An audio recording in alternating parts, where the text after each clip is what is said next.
Amigos de Venezuela, siempre, siempre Venezuela, tenemos en este espacio del programa a nuestro invitado de hoy, John Magdaleno, politólogo venezolano, consultor en políticas públicas y docente universitario en mi país. Buenas tardes, John, bienvenido al programa Venezuela, siempre, siempre Venezuela. Buenas tardes, Alan. Muchas gracias por tu invitación y a tu orden, desde luego. Un placer estar acá contigo y tu audiencia. Bueno, hay un aspecto básico y fundamental que se preguntan los venezolanos hoy día. ¿Tiene valor el ejercicio del voto para el cambio político en mi país? Bueno, en mi opinión, sí, si se entiende bien cuál es su utilidad, obviamente en el contexto de un régimen autoritario y cómo puede operar la elección como un evento que plantea dilemas estratégicos, precisamente a factores de poder del régimen autoritario. Así que arranco advirtiendo, sí, claro, siempre y cuando se comprenda cuál es la verdadera utilidad que tiene una elección, más allá del voto es el evento que obviamente plantea una oportunidad para primero movilizar a sectores de la sociedad, obviamente una oportunidad para construir una mayoría, pues es una oportunidad para, desde luego, plantearle dilemas estratégicos, porque como ocurre con muchos regímenes autoritarios, en donde no hay elecciones libres y competitivas, este es un segundo tema que hay que comprender. Usted no le puede pedir a un régimen autoritario que se comporte democráticamente en una elección, porque su naturaleza es otra.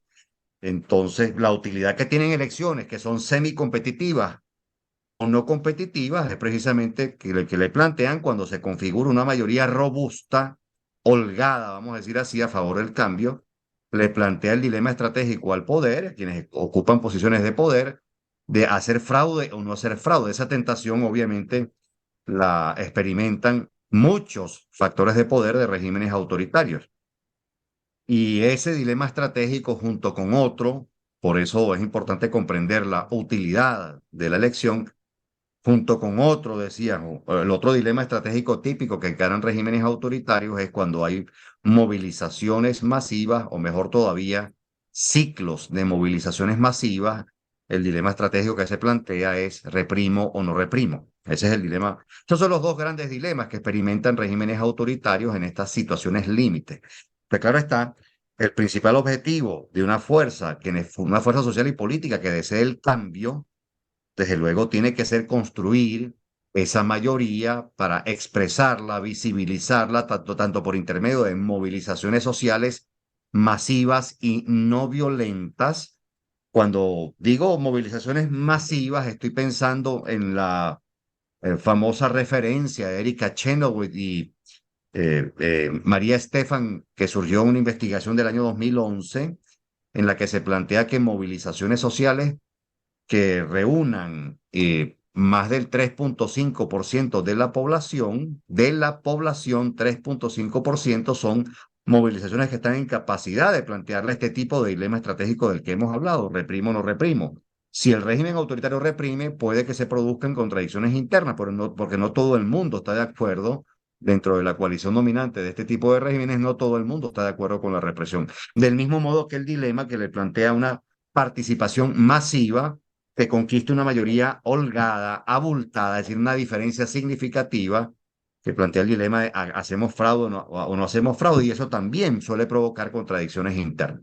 Así que lo que intento plantear es la idea estratégica de fondo, y con esto cierro para que formules otras preguntas, la idea de que para poder estimular una red de democratización en Venezuela hace falta conformar una fuente, edificar una fuente de presión interna. Las redemocratizaciones, por lo regular, no están estimuladas fundamentalmente por variables externas o factores externos. Los factores y las variables externas suelen jugar el rol de variables complementarias o de factores complementarios. Si no hay una fuente de presión doméstica en el país, y obviamente las elecciones pueden contribuir a la conformación de esa fuente de presión, si no hay tal cosa, obviamente es muy difícil que la elección, la negociación, la movilización social o cualquier otra herramienta, desde luego, procure el objetivo del que estamos hablando. Entonces, en ese sentido hay que entender la elección como parte de un repertorio de instrumentos que se activan para construir una fuerza interna que le plantee dilemas estratégicos al régimen autoritario. Ahora bien, cuando se plantea la abstención como política, estamos entonces desde esa perspectiva cometiendo un suicidio político. En mi opinión, Adams, es un grave error estratégico. Es un grave error estratégico por tres razones y lo he dicho durante muchos años, tú me lo has escuchado repetir hasta la saciedad. Y la razón por la cual es un grave error estratégico, o las tres razones básicas por las cuales lo es, primero, a todo régimen autoritario le sirve la desmovilización de la sociedad. ¿Qué es un régimen autoritario en lo esencial? Un régimen en el que se restringen libertades civiles y derechos políticos, es decir, por eso se dice que es un régimen de pluralismo limitado. Se evita que los ciudadanos intervengan en los asuntos públicos. Eso es un régimen autoritario. Es decir, se intenta el monopolio de lo público, de los asuntos públicos para un sector.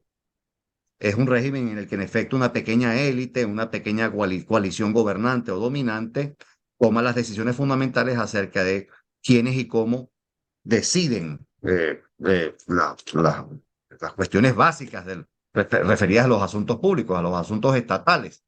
Este es un régimen en el que se procura la despolitización y la desmovilización de la sociedad, de forma tal que si la sociedad lo hace, le hace un tremendo favor al régimen autoritario, que favorece que menos gente participe e interfiera en los asuntos públicos, que la gente se desmovilice y se despolitice. Si usted priva a la ciudadanía el ejercicio de un instrumento que es la movilización electoral o la más ampliamente vista, la movilización social, que incluye obviamente manifestaciones multitudinarias, concentraciones, la protesta, etcétera, cualquier otro tipo de expresión mediante las cuales los ciudadanos intentan ejercer influencia sobre los asuntos públicos, si usted se inhibe de utilizarla, usted le hace un gran favor al régimen autoritario.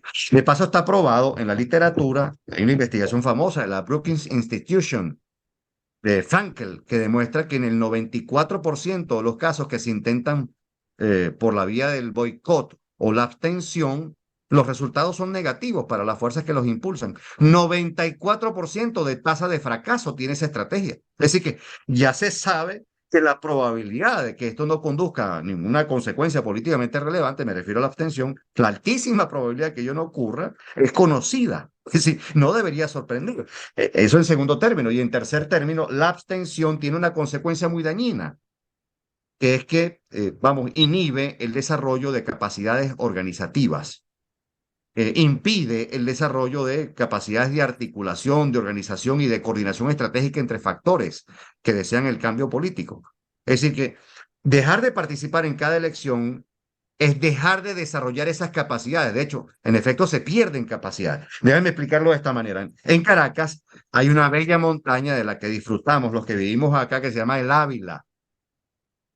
Muy bien, ¿qué pasa con un individuo que deja de subir al Ávila? Vamos a suponer que se trata de un deportista que sube 4 o 5 veces al Ávila y en particular a un sector, un punto de llegada que se conoce como Sabasnieves. Un hombre entrenado sube a Sabasnieves en 30-35 minutos. ¿Qué pasa cuando ese individuo deja de entrenarse para subir a Sabasnieves y no va durante 2, 3, 4 años? Va a tardar mucho más en llegar a Sabasnieves, le va a costar mucho más, es decir, deja de desarrollar capacidades, pierde capacidades. Eso es lo que ocurre en cada consulta electoral en la que factores de oposición dejan de participar, pierden capacidades. Entonces, mira tú recapitulando lo que significa la abstención, desmovilizas y despolitizas a la sociedad, se conoce la alta probabilidad de que fracase, de que digamos, consiga un objetivo ulterior políticamente relevante y de paso pierde capacidad. La oposición pierde capacidad.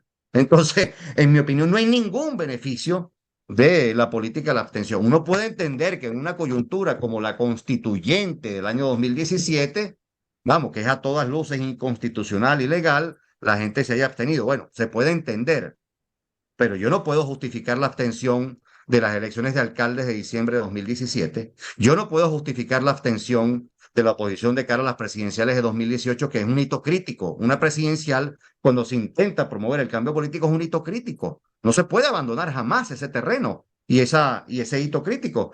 Y tampoco puedo justificar la abstención de la parlamentaria del año 2020. En mi opinión, son errores gruesos tan importantes como la de la parlamentaria del 2005, en donde, por cierto, el chavismo configura todo el aparato y la plataforma jurídica que le da soporte a la instalación o el reforzamiento de lo que ya era un régimen autoritario. Así que sí, en mi opinión, es un grave error estratégico. Lo digo de forma muy respetuosa, Yo puedo entender que gente haya escuchado lo que el liderazgo de oposición planteó y siguió lo que se le dijo. Yo no estoy criticando a lo que la gente hizo en seguimiento de lo que el liderazgo decidió en algún momento. Mi crítica sí está dirigida y es una crítica constructiva, respetuosa, porque tiene fundamento académico y empírico analítico. Bueno, mi crítica sí es para el liderazgo de oposición. Fueron graves errores los que se cometieron en esas fechas. Ahora hay una situación de coyuntura.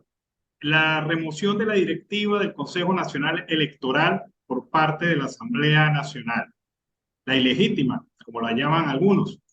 Pero ese elemento, ese factor, ¿cómo incide en el proceso electoral venezolano? Digamos, si colocan una directiva extremista, talibana, ¿eso permitirá que el voto se materialice realmente, el voto de la oposición? Es una pregunta muy importante, Alan, y voy a permitirme con tu dispensa y la de la audiencia una muy breve explicación para contrastar respecto de esta materia que tocas, lo que ocurre en regímenes democráticos versus lo que ocurre en regímenes autoritarios. En regímenes democráticos hay dos componentes que son fundamentales. Primero, hay certeza o certidumbre sobre las reglas de juego y en particular las reglas de juego electorales con suficiente antelación. Por eso es que en mucha de la legislación, cuando se hacen análisis comparados, en mucha de la legislación electoral del mundo no se pueden modificar las reglas de juego en el periodo comprendido entre 6 meses o un año, cuando menos. Si no pueden haber cambios que en efecto produzcan modificaciones o alteraciones esenciales de las garantías y condiciones de la competencia electoral. Así que, en primer lugar, en democracia hay certeza o certidumbre sobre las reglas de juego. Pero para que podamos hablar de democracia está el segundo componente. Hay incertidumbre real acerca de los resultados electorales. Nadie puede saber a ciencia cierta quién en verdad va a ganar más allá de la información que los estudios de opinión pública pueden llegar a ofrecer. Pero a ciencia cierta lo vas a saber el resultado definitivo es el día de la elección. Así que en una democracia hay incertidumbre acerca de los resultados electorales. En un régimen autoritario ocurre lo contrario, Alan. Al régimen autoritario le conviene intervenir las reglas de juego precisamente para crear incertidumbre acerca de ellas. Es decir, que en lugar de cumplirse la condición de certeza de las reglas de juego, que opera solo en democracia, en el régimen autoritario el poder interviene en reglas de juego básicamente para, digamos, crear desasosiego, incertidumbre en los sectores que intentan promover un cambio político, básicamente los sectores de oposición. Y en regímenes autoritarios no es que hay certeza absoluta acerca del resultado electoral, no suele ocurrir esto, pero ciertamente el poder interviene en las condiciones de la competencia de forma tal que en efecto los que están en el poder tengan la primera probabilidad de ocurrencia. Entonces, en este contexto se entiende bien las jugadas del gobierno venezolano y en general del oficialismo, que es lo que persigue la renuncia conjunta de rectores, vamos, cuya vinculación con el oficialismo es orgánica. Bueno, introducir alteraciones en estas dos variables, Alan, precisamente alterar reglas y condiciones de la competencia, reglas de juego, las condiciones de la elección y obviamente introducir la idea de que el gobierno puede ganar esa consulta electoral. Es decir, que están alterando las dos variables que, en efecto, como suele ocurrir en los regímenes autoritarios, son fundamentales para poder producir resultados políticos determinados. Ahora, Alan, en verdad, esta y otras jugadas que vendrán, el gobierno va a jugar rudo, no va a facilitar la aproximación de la oposición a una transición a la democracia porque se trata de un autoritarismo hegemónico. Este es un tipo de régimen duro que viola garantías de forma sistemática, impide el ejercicio de libertades civiles y derechos políticos. Los regímenes autoritarios del siglo XXI lo hacen de forma mucho más selectiva que como lo hacían las viejas dictaduras del siglo XX. Así que entendamos que esta es una pelea en la que se van a colocar muchos obstáculos, trapisondas, alteraciones de las reglas de juego. Obviamente no se van a mejorar las garantías ni las condiciones de la elección, etcétera. Ese es el juego, esa es la estrategia dominante del régimen autoritario, impedir que la elección sea la oportunidad para configurar esta fuerza de la que hemos hablado antes, una fuerza social que le plantee dilemas estratégicos al régimen autoritario, que visibilice la mayoría. En consecuencia, la oposición tiene que hacer lo indecible por construir esa fuente de presión y obviamente visibilizar la mayoría. Así que la estrategia dominante de la oposición venezolana tiene que ser contra todo evento, contra todo obstáculo, y edificando esa fuente de presión con la visibilización de esa mayoría. Así que si la oposición pisa cada peine que le pone el oficialismo, desmotivándose, desalentándose, lloriqueando por los cambios. Es decir, una cosa es que se denuncie y se protesten, pero otra cosa es que solo se quede en la denuncia y la protesta. La jugada o la estrategia dominante de la oposición es configurar esa mayoría, construir, edificar esa fuente de presión, por una razón básica, Alan, porque en estos 24 años, la oposición, y lo digo con total responsabilidad, yo trabajé 6 años en Data Analysis, 5 de esos 6 años dirigí la encuesta nacional, tengo un vínculo desde hace muchos años con la investigación de opinión pública desde el punto de vista académico y profesional. Sé de qué se trata, sé de qué se habla cuando se habla de investigación de opinión pública, investigación profesional y académica de opinión pública. En 24 años, la oposición, que ha ganado 2 consultas nacionales, el referéndum sobre la reforma constitucional de 2007 y la elección parlamentaria de 2015, y ha ganado algunas otras consultas estadales y locales. Por cierto, fecha reciente, en noviembre de 2021, obtiene victorias en más de 140 alcaldías. No fue un asunto menor, y la gobernación del estado Barinas, en donde están los familiares de los Chávez, que no era poca cosa de una perspectiva política y simbólica, pero en 24 años, y lo digo con total responsabilidad, la oposición nunca ha ganado una elección presidencial. En 2013 tengo el registro de todos los estudios de opinión previos a esa elección, la del 14 de abril de 2013. Capriles no gana. Y lo he dicho y lo he repetido durante 10 años consecutivos. He presentado públicamente las encuestas por muestreo que se hicieron. Un tracking poll que celebró el IBAT de Félix Seijas Padre, ya fallecido desafortunadamente, pero el propio hijo tiene la data, que todavía, digamos, sigue trabajando con los mismos recursos logísticos y el mismo personal del padre. Y el tracking poll que celebra Data Analysis, que cierra el viernes 12 de abril.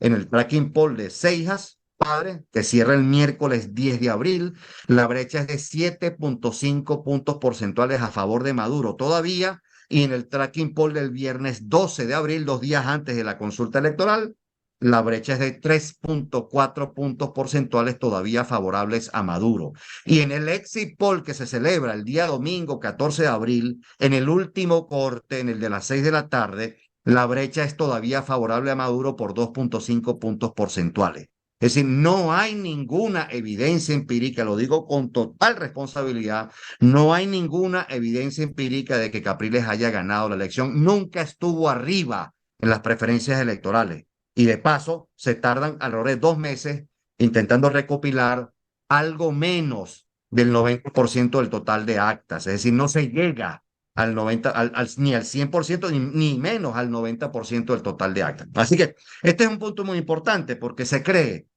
que tanto en Venezuela como afuera, se cree que la oposición ha configurado mayoría en elecciones presidenciales. No, el momento en el que estuvo más cerca fue precisamente abril de 2013. ¿Y qué es lo que ocurrió allí, Alan? Y con esto cierro la respuesta a esta pregunta tuya, que es muy importante. Maduro le saca 23 puntos porcentuales a Capriles en intención de voto el día 14 de marzo, que es la primera fecha en la cual yo tengo resultados consolidados del tracking poll del IBAT de Félix Seijas Padre.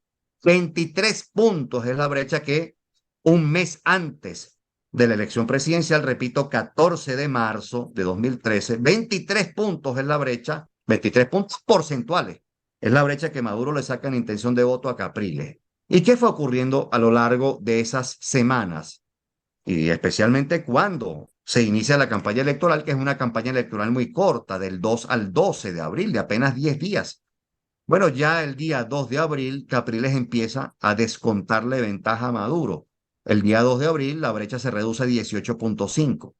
¿Sí? El día 5 de abril, la brecha se reduce a 9.5 puntos porcentuales, casi la mitad.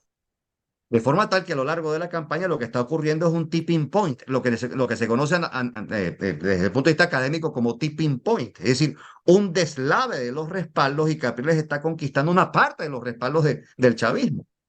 Y se llega el viernes 12, esa es la última evidencia empírica de un estudio de opinión previo que existe. La brecha llega a ser 3,4 puntos porcentuales. Imagínate tú de lo que estamos hablando. De una brecha que era de 23 puntos porcentuales al 14 de marzo, una brecha que 2 días antes es de 3 puntos y el resultado oficial es de 1,49 puntos porcentuales. Es decir, que se siguió reduciendo la brecha hasta el sábado, hasta el domingo 14. Lo que te está comunicando es que Capriles estuvo a punto de ganar la presidencia, pero no la ganó. Y no la gana, evidentemente, porque la campaña es muy corta. Tú le das 5 días más a Capriles y Capriles le puede haber sacado una distancia de 200.000 votos de ventaja a Maduro, pero no gana. Así que, en mi opinión, el error que comete Capriles es denunciar fraude cuando no lo puede demostrar porque ningún instrumento permite afirmar tal cosa. Los estudios previos no lo decían, el exit poll de ese día no lo decía, él no tiene las actas totales como para poder probarlo. Es decir, no puede sostener la hipótesis o la tesis del fraude. No la puede sostener porque no lo puede probar. Entonces, lo que hay que hacer en Venezuela de cara a una presidencial es configurar de veras una mayoría robusta. De veras, esa mayoría robusta, en mi opinión, según mis cálculos, tiene que sacarle una ventaja al oficialismo de no menos de 5 puntos porcentuales del total del REP, o mejor dicho, de los que son también electores válidos. Entonces, ahí está el gran desafío que tiene por delante la oposición. Tú no puedes quedar ni siquiera con una ventaja chiquitica que no ocurrió en el 14 de abril de 2013, no puedes quedar con una ventaja chiquitica porque obviamente las irregularidades que todo régimen autoritario comete te impedirían consolidar el triunfo. Entonces ese es el desafío, consolidar una mayoría robusta, con una ventaja holgada respecto a la votación que obtendría el oficialismo.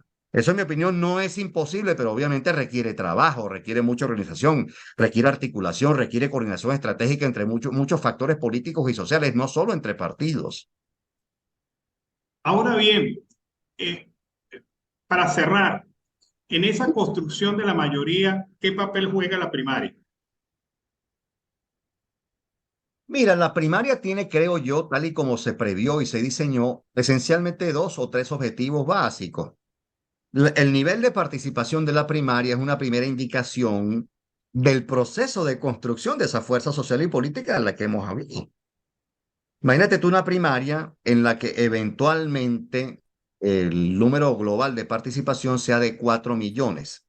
¿Sí? Tratándose de una elección que solo escoge la candidatura de la oposición o de cuando menos un sector de la oposición, porque existe el riesgo de que se postulen otros por fuera de la primaria, quiero decir que se postulen para la presidencial, ese riesgo está planteado. Pero imagínate una primaria que recoja 4 millones de electores, obviamente comunica potencia, es decir, comunica la idea de una fuerza social en construcción, una fuerza social y política en edificación. Una primaria en la que se llegara a registrar una cifra similar a los 4 millones es un evento que puede tener la capacidad de estimular la participación electoral de aquellos que no participaron en la primaria. Ese es un primer objetivo esencial. Obviamente, el segundo objetivo es la selección de la candidatura unitaria. Yo llegué a proponer en su momento que en previsión de las inhabilitaciones con las que va a operar el gobierno en esta oportunidad, no esperemos que el gobierno no siga inhabilitando a más gente. Va a inhabilitar a más gente. Ya hay unos candidatos inhabilitados. Enrique Capriles está inhabilitado. Frei Superlanos está inhabilitado. María Corina Machado, desafortunadamente, tiene código 8 en el Consejo Nacional Electoral. ¿Qué quiere decir eso? Que no se puede inscribir en una elección. Es cierto que ya se venció el periodo de la inhabilitación digamos, de esa pena accesoria que utiliza de forma muy arbitraria y sin procedimiento, digamos, jurídicamente correcto, esa figura de las inhabilitaciones. Pero el hecho práctico, real, es que ella tiene código 8 en el CNE. Eso significa que ella no se puede inscribir, tiene un bloqueo a la hora de la postulación oficial para la presidencial. De paso, no le ha llegado la comunicación oficial que le indica el vencimiento del periodo. Esa es una formalidad que obviamente importa, pero claro está, como estamos en un régimen autoritario, no espero que le llegue. Y de paso, la Contraloría General de la República no publica la lista de inhabilitados del año 2018. abonando en la dirección de lo que hemos dicho antes. Los regímenes autoritarios lo que intentan es sembrar cada vez más incertidumbre y ambigüedad para complicarle las cosas a las fuerzas de la oposición. Así que estas tres cosas comunican abiertamente que María Corina a la fecha está inhabilitada, María Corina Machado. Entonces, no contemos con que el gobierno va a habilitar a los candidatos que pueden resultar más competitivos de la oposición, porque obviamente de ese modo estaría facilitando su salida del poder. Ellos no van a facilitar eso. Entonces, lo que hay que hacer es, obviamente, hacer un esfuerzo notable por movilizar social y políticamente a los ciudadanos, y para eso era precisamente en parte la primaria. Al lado de la primaria hay que, obviamente, instrumentar otro conjunto de iniciativas, un programa mínimo común de gobierno, un acuerdo estratégico básico acerca de la opción que la dirección opositora tomará en lo sucesivo para estimular la aproximación a una transición a la democracia. Es decir, son muchas las iniciativas que celebrar, digamos, una alianza mucho más estrecha con sectores de la sociedad civil. Es decir, hay muchas iniciativas más que al lado de la primaria podrían contribuir a la edificación de esa fuente de presión. Pero obviamente, Alan, se trata de un asunto que demanda fue esfuerzo, energía, tiempo, organización, disciplina, capacidad estratégica, capacidad de planificación, etcétera. Bueno, muchísimas gracias, John. John Magdaleno, quien es politólogo, experto venezolano, tema de gerencia pública y también consultor, que ha conversado con nosotros esta tarde en Venezuela Siempre, Siempre Venezuela. Muchísimas gracias, John. A la orden siempre, Alan. Sí, un saludo a tu audiencia, desde luego.